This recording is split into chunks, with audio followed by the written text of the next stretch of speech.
I often think about how different my life might have been if my parents had not divorced when I was 7. When I was younger, I was just Jessica Thompson, a normal kid living with my mom and dad in a nice house they bought together.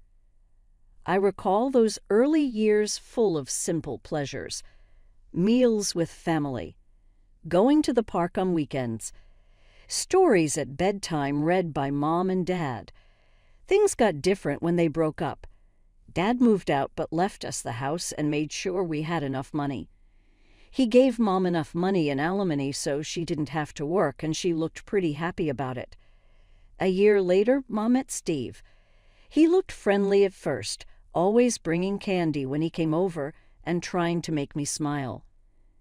They got married fast, and soon after, my half-sister Cindy was born. That's when things began to change. Steve started looking at me like I was in his way. He would say small things when Mom wasn't there. Things like, "Do you miss your dad?" or "Will you prefer to live with him?" I was 12 years old when I heard a talk that would change my life. "Listen," Steve said, his voice quiet but strong. "I received a promotion at work. My salary is almost twice as much now. You don't have to work or worry about Jessica's child support." "But that money is helpful," Mom said. "It covers many things." "Let's go, Sarah," Steve said. "Jessica would be better off with her dad. Also, wouldn't it be great to just think about our family? About Cindy?" I will always remember how she agreed without thinking twice. "You are correct. I will call Mark tomorrow about taking Jessica." I was standing in the dark, my hand over my mouth to stay quiet.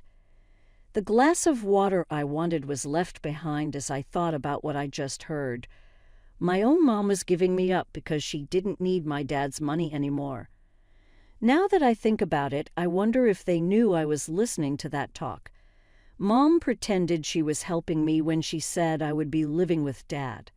"You will find more chances there," she said, like she wasn't just trying to get rid of me because I was becoming a money problem. Dad hugged me tightly, happy to see me, without asking anything.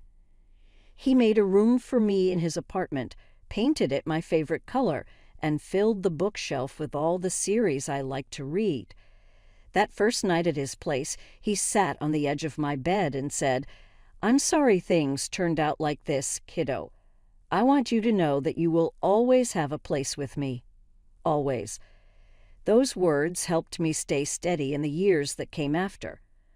While Mom focused on her new family and only called for holidays, Dad was there for everything. Plays at school, meetings between parents and teachers, the moment I felt sad when my first crush didn't like me back.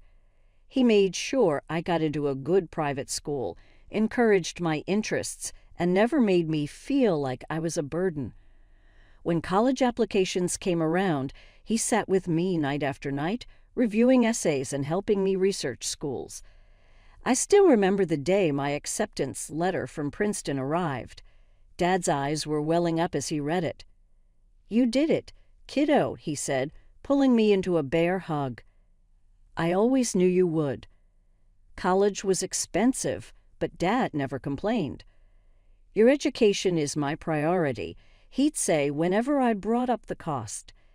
Those 4 years flew by, and before I knew it, I was graduating with honors and had landed a job at one of the top consulting firms in the city. I rented a nice apartment downtown, not too far from Dad's place. We had dinner together every Sunday, just like we had since I was 12. He'd ask about my work, and I'd tell him about my latest projects. Sometimes we'd just sit in comfortable silence, watching old movies like we used to when I was in high school. Everything was perfect until it wasn't. The diagnosis came out of nowhere. Stage 4, pancreatic cancer. 6 months, the doctor said. They were optimistic. Dad only made it 4. I was 28 when I lost him. The last few weeks were brutal. I took leave from work to be with him in the hospital.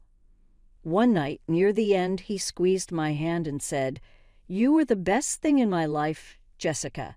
never forget that. After he passed, I discovered he'd left me everything. His beautiful apartment in the city center, $700,000 in his accounts. I couldn't even think about the money. I just missed my dad. A month after the funeral, my phone rang. I almost dropped it when I saw Mom on the caller ID. Jessica. Her voice was hesitant. "I heard about your father. I'm so sorry." I hadn't heard from her in years. "Thanks," I managed to say. "I know this might not be the best time, but Steve passed away too recently. Heart attack." She paused. "I've been thinking about you a lot. Maybe it was grief making me vulnerable, or maybe I just wanted to believe people could change, but I found myself agreeing to meet her for coffee." One coffee turned into regular visits. I met Cindy properly for the first time since she was a baby. She was 21 now, bouncing between job interviews and seemingly directionless. Mom was working as a cashier at the local supermarket, a far cry from her days of not needing to work. I started visiting them several times a month. I told them about my travels, weekend trips to different states, my vacations in Europe. I always brought them gifts, designer clothes for Cindy, nice perfumes for Mom. Little luxuries they couldn't afford themselves. It felt good, in a way, being able to share my success with them. It became a routine. I couldn't show up at Mom's place empty-handed. Even if I was just dropping by for a quick coffee, I'd feel guilty if I didn't bring something. The local mall became my regular stop before any visit. Cindy especially loved the clothes I brought back from Europe. Her eyes would light up every time I pulled something out of my suitcase. "Oh my God, Jess, is this really from that boutique in Paris?" She'd squeal, holding up whatever designer piece I'd brought her. At first, I enjoyed their reactions. Maybe I was trying to buy the affection I never got as a kid. I carefully pick out things I thought they'd like: a cashmere sweater for Mom, a leather handbag for Cindy. Then one day I decided to ask what they actually wanted. "Oh, I couldn't possibly," Mom started, looking down at her coffee cup. "Maybe just some new towels from Target." Cindy was equally hesitant at first. Maybe some drugstore makeup." But something shifted after that. The requests started getting bigger, more frequent. Mom went from asking for towels to texting me entire shopping lists.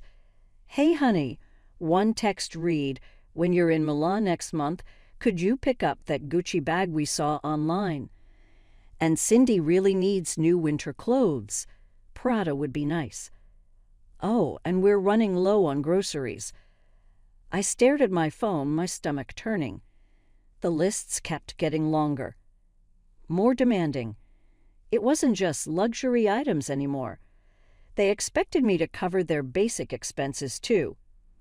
One evening, after receiving yet another lengthy list, I decided enough was enough. I drove to their house, determined to have a serious conversation. "Mom, Cindy, we need to talk about these requests," I said, sitting at their kitchen table. Mom shifted uncomfortably in her chair. "What do you mean, sweetie?" "The lists," I said. "The constant asking for things. It's getting out of hand." "Oh, come on," Cindy rolled her eyes. "It's not like you can't afford it. You're loaded." "That's not the point," I replied, trying to keep my voice steady.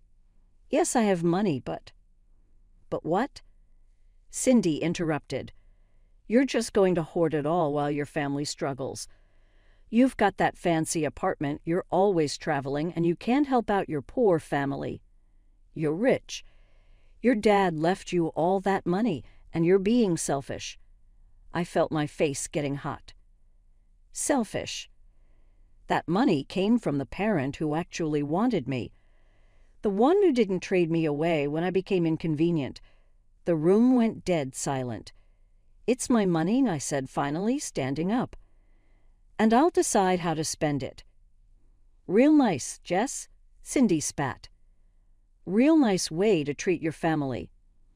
I walked out, slamming the door behind me. For the next month, my phone stayed silent. No calls. No texts. No lists of demands. Part of me was hurt. But another part felt relieved. After a month of silence, my phone rang. It was Mom. "Jessica, honey, could you come over? I need to talk to you about something important." There was something in her voice that made me worry. Despite our recent argument, I found myself driving to her house that afternoon. Mom was sitting at the kitchen table when I arrived, looking more subdued than usual. Cindy hovered nearby, her face uncharacteristically serious. "What's going on?" I asked, taking a seat. Mom reached across the table and grabbed my hand. "I've been to see a doctor, Jessica. It's my knee. They say I need surgery right away, a total knee replacement." My stomach dropped. "How serious is it?" "Very," she said, her voice trembling. "The doctor says if I don't get it done soon, I could end up disabled. I wouldn't be able to work anymore." I thought about Dad. How quickly things had gone downhill after his diagnosis. How helpless I'd felt watching him suffer. "The thing is," Mom continued, "the best specialist for this kind of surgery is in Arizona. They've got a spot open, but—" She paused, glancing at Cindy. "The whole thing, surgery, hospital stay, rehabilitation, it's going to cost $70,000. $70,000, I repeated. "I know it's a lot," Mom said quickly, "but Cindy will come with me to help during recovery. The whole treatment and rehabilitation will take about a month." I sat there, memories of Dad's last months flooding back. The hospital corridors, the beeping machines, the helpless feeling of watching someone you love suffer. I couldn't let that happen again. Not if I could prevent it. "I'll help," I heard myself say. "But I can't give you the whole amount at once. I can give you half now, $35,000, and the other half when I get the hospital bill." Mom's face darkened. "But I need all of it up front. The hospital." "Mom," I interrupted, "that's all I can do right now. I need to be smart about this." She started to protest, but Cindy put a hand on her shoulder. They exchanged a look I couldn't quite read. "Actually," Mom said, her tone shifting, "let me call the hospital." "Maybe I can arrange to pay in 2 installments," Mom said. She left the room with her phone, and I heard her voice drifting from the hallway. A few minutes later, she returned, looking relieved. "They said it would be fine," she announced. "We can pay half now and half after the surgery." The next few days were a blur of preparations. I transferred the first $35,000 to Mom's account. A week later, I helped them pack their bags and drove them to the airport. A few days after Mom and Cindy left, I was sitting in my home office reviewing some work documents when my phone buzzed. The name that popped up made me smile. Rachel Martinez, my best friend from elementary school. We'd known each other since we were 6, but after I moved in with Dad, we mostly kept in touch through social media. Recently, we'd started meeting up again for coffee and catching up on lost time. "Hey, Rach, what's up?" "Jess." There was something odd in her voice.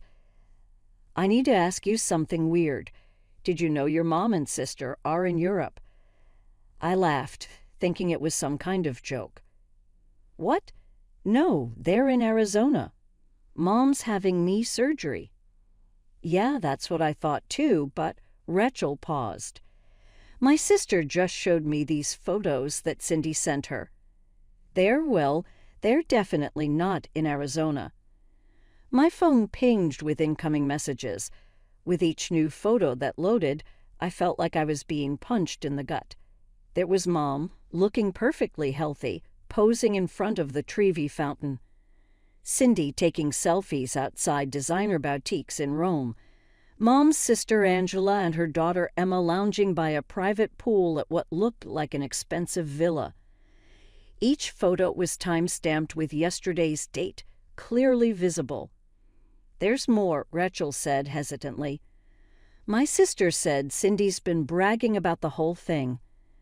Apparently, your mom bought one-way tickets for everyone, herself, Cindy, your Aunt Angela, and your cousin Emma. They've rented some luxury villa for a month and are shopping at all these high-end stores and eating at fancy restaurants." I sat there staring at a photo of my mother, my supposedly surgery-bound mother, sipping wine at a rooftop restaurant overlooking the Italian countryside. The $35,000 I'd given her for medical expenses was being spent on a European vacation. I spent the night tossing and turning, looking at those photos over and over. How could they do this? How could they lie so brazenly, taking advantage of my concern about Mom's health? They'd played me using my memories of Dad's illness to manipulate me into giving them money. The next morning, I called Mom. My hands were shaking so hard I could barely hold the phone. "How did the surgery go?" I asked, trying to keep my voice steady. "Oh, it went great. The doctor said everything went perfectly. I'm already starting rehabilitation." I gripped the edge of my desk, my knuckles turning white. The casual way she lied made me feel sick. "That's wonderful," I said, my voice dripping with barely contained rage. "I'd love to talk to your doctor about the procedure." "Could you put him on?" There was a slight pause. "Oh, he's very busy right now, sweetie. Besides, there's no need to bother him." "Look, I need to go. They are calling me for physical therapy." The line went dead before I could respond. I sat there, staring at my phone, a wave of memories washing over me. Mom giving me away at 12 because she didn't need Dad's money anymore. Mom only reaching out after Dad died and left me his estate. Mom sending me shopping lists, expecting me to fund her lifestyle. And now this, the ultimate betrayal.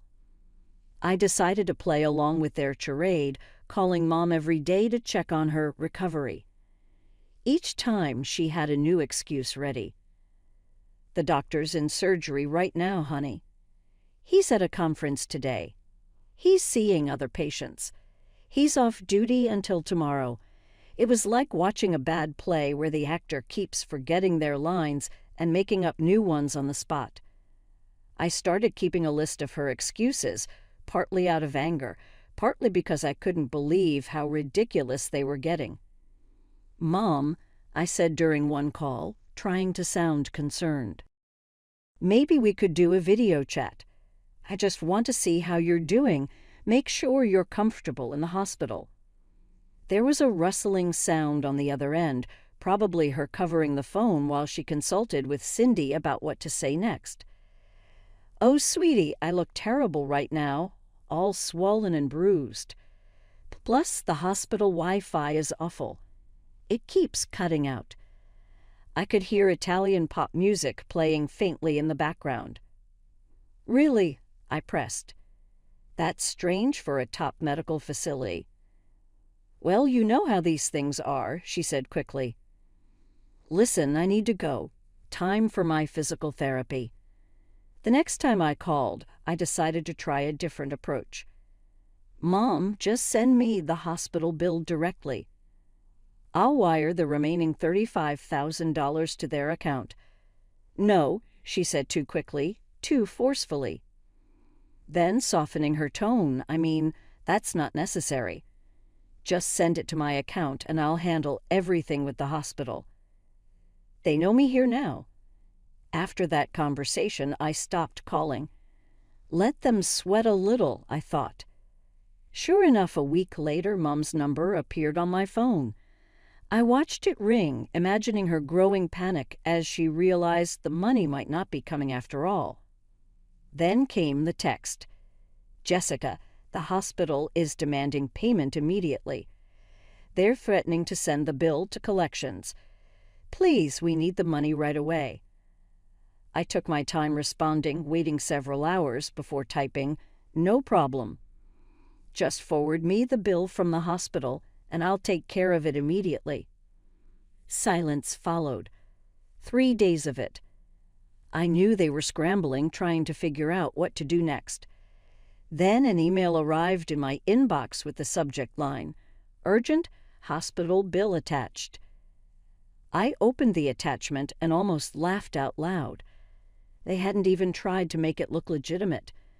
The letterhead was blurry, clearly copied from some other document. The date was from 6 months ago.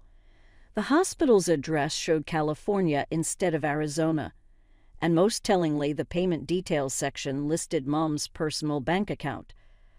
I stared at this pathetic attempt at forgery, feeling a mix of amusement and deep sadness. I photographed a stack of $100 bills I'd withdrawn earlier that week, arranging them fan-like on my desk. "Got your bill," I wrote back, attaching the photos. "Sending you money." My finger hovered over the send button for just a moment before I pressed it. Game on, Mom, I thought. Let's see what story you come up with next. My phone rang less than an hour after I sent the photos.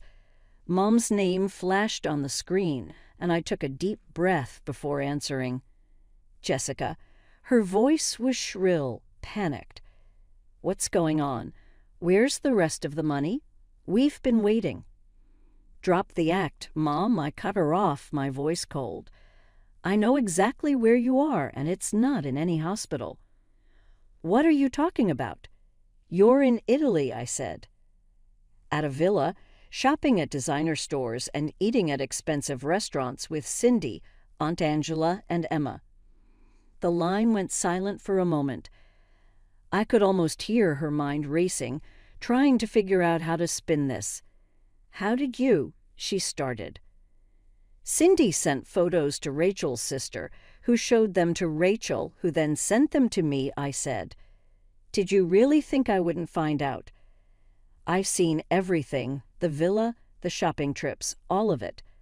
You used my father's death, used my grief and guilt about not being able to save him, to scam me out of money for a vacation." Another pause. Then her voice changed. The fake concern disappeared, replaced by defensive anger. "Fine, yes, we're in Italy. I knew you'd never give us money for a vacation. But why shouldn't we get to travel too? You're always going somewhere, Paris, London, New York. Meanwhile, Cindy and I can barely afford groceries. That's not fair." "Not fair." My voice was shaking now. "Not fair is being 12 years old and hearing your mother trade you away because she didn't need your father's money anymore. Not fair is having that same mother show up 16 years later, not because she misses you, but because your father died and left you money." "We can talk about all that later," she said quickly. "Right now, we have a serious problem. We don't have money for tickets home, and we still need to pay the villa rental. Everyone needs to get back to work. We can't lose our jobs. Please, Jessica, we need that other $35,000.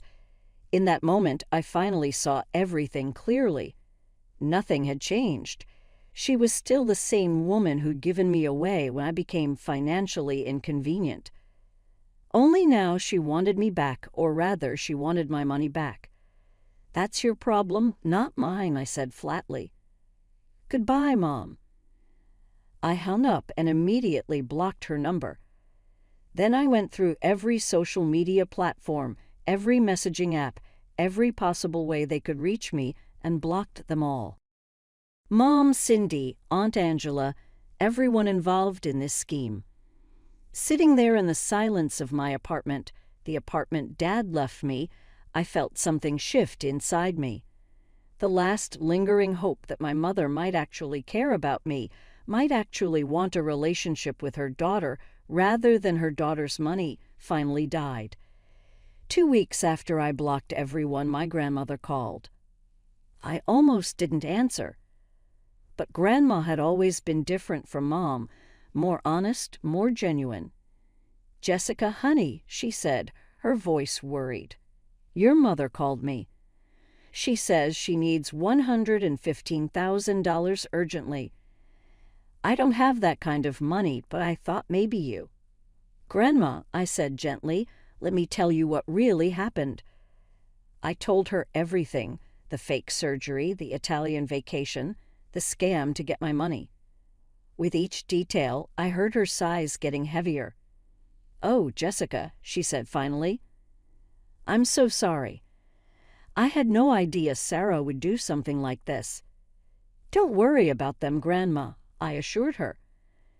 "They got themselves into this mess. They can get themselves out." As it turned out, I didn't have to wait long to find out how they managed. Rachel called me a few days later. "Have you seen what Cindy's doing on social media?" she asked. I hadn't, since I'd blocked them everywhere. Rachel proceeded to fill me in. "She's running this fundraiser, claiming her wealthy sister abandoned them in Italy without money to get home. She's painting you as this heartless rich person who left her poor family stranded in a foreign country." I felt a familiar rush of anger, but this time it came with something different. Fun. "How is that going for them?" I asked. "Well," Rachel said, "they spent nearly 2 weeks trying to get the money. They needed to sell all those fancy clothes and bags they got. The villa owner was saying they would call the police because the rent wasn't paid.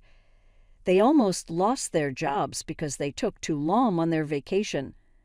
I shook my head, thinking about how their big trip to Europe had gone wrong in a big way. A month later, Grandma called again to share some news. "They are back at last," she said. "But Jessica, it's really messy. Your Aunt Angela is not talking to your mom anymore. It seems that Sarah asked for help to pay for the trip after things went wrong. She and I had a big argument because I couldn't give her money for tickets to go home. She really said that I picked you instead of her. I'm sorry you got involved in this, Grandma." "Don't worry, dear. Sometimes people have to deal with what happens because of what they do."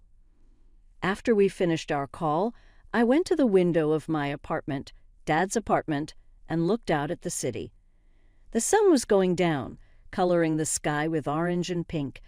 On my desk, there is a pile of travel brochures waiting. I was making plans for my next trip, this time to Greece. The old me would have felt bad about going on a trip while Mom and Cindy had a hard time.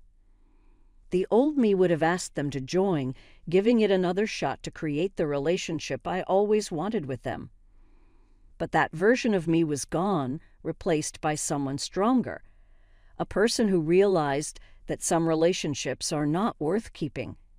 Dad's final words to me in the hospital kept playing in my head. "You were the best part of my life, Jessica. Always remember that." I remember. I finally got it. I had been lucky. I was lucky to have one parent who really loved me, who always put me first, and who showed me my own value. Mom and Cindy can keep their plans and tricks. I had my dad's love, his legacy, and most importantly, my self-respect. Right now, my life is calm. I go on trips when I feel like it, put in a lot of effort at work, and hang out with friends who appreciate me for being myself, not for what I can offer them. Sometimes I get little updates about Mom and Cindy from Grandma. They are still having a hard time, still acting like victims, still searching for their next target. But their drama doesn't affect me anymore.